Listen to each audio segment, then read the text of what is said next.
বলো মহাদেব, কি সমস্যা আবার এলো রাজ্যের বুকে?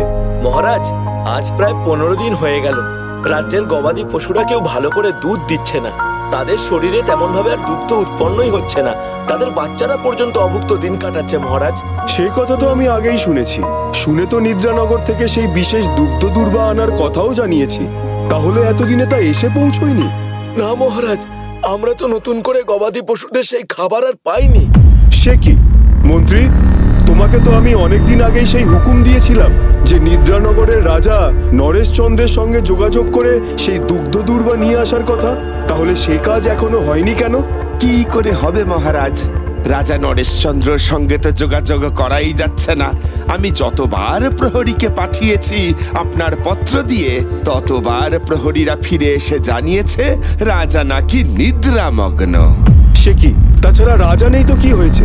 রাজ্যের অন্য সভাসদরা তো আছে, তাদের হাতেই দিতে পারতে।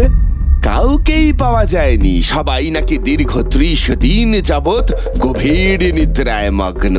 শুধু তাই নয় মহারাজ, নিদ্রানগরের মাটিতে আমার যে প্রহরী গেছে তারাও এই রাজ্যে ফিরে 2 দিন ধরে ঘুমিয়েই থেকেছে। এ কি অদ্ভুত কথা! তাহলে ঘুম তো সাধারণ কোনো ঘুম নয় মহারাজ। আমারও তো তাই মনে হয়, কিন্তু একমাত্র এই নিদ্রানগর ছাড়া দুগ্ধ দুর্বা তো অন্য কোনো রাজ্যে পাওয়া যায় না যে অন্য কোথাও থেকে আনবো। তাহলে উপায়? উপায় যে করে হোক একটা খুঁজে বের করতেই হবে মহারাজ। আমাদের কাছে কিন্তু দুগ্ধ দুর্বার নেই বললেই চলে। এই অবস্থায় আমরা কি করব? সে তো বুঝলাম মহাদেব, কিন্তু ভিন্ন রাজ্যের ব্যাপারে আমি তো আগ বাড়িয়ে সেই রাজ্যের ব্যাপারে ঢুকতে পারি না।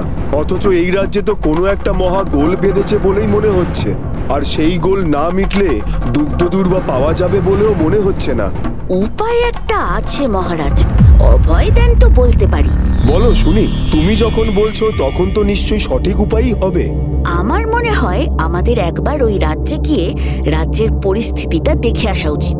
হয়তো সত্যিই ওই রাজ্যের রাজা সহ রাজ্যবাসী এমন কোনো বিপদের মধ্যে আছে যে তারা নিজেরাও অসহায় অবস্থায় পড়েছে। হ্যাঁ রাজামশাই, ভোলা ঠিকই বলেছে। নিদ্রানগরের সঙ্গে আমাদের সম্পর্ক তো বহুদিনের। আর যতদূর জানি ওই রাজ্যের একমাত্র জীবিকাই হলো দুগ্ধ দুর্বা চাষ করা। তারা একান্ত অসুবিধায় না পড়লে কি আর এই দুর্বা চাষ বন্ধ করবে? সে সবই বুঝলাম, কিন্তু এইভাবে দুম করে ভিন রাজ্যে যাওয়াটা যে মোটেই উচিত নয়। যে যাবে সেও বিপদে পড়বে, আবার সেই রাজ্যের সঙ্গে আমাদের সম্পর্কও নষ্ট হতে পারে। সেই চিন্তা আপনি করবেন না মহারাজ। আমরা ছদ্মবেশে যাব, কেউ আমাদের চিনতে পারবে না। আর আমরাও নিজেদের পরিচয় গোপন রেখেই ওই রাজ্যে প্রবেশ করব। তোমরা যাও, গিয়ে বরং দেখেই এসো নিদ্রানগরের রাজা নরেশচন্দ্র সহ রাজ্যবাসীর হালটা কি। তাই হবে মহারাজ। আমরা তাহলে কালই রওনা দেব নিদ্রানগরের উদ্দেশ্যে। সাবাস ভোলা, আগামীকাল সকাল 9:30টায় সান বাংলায়।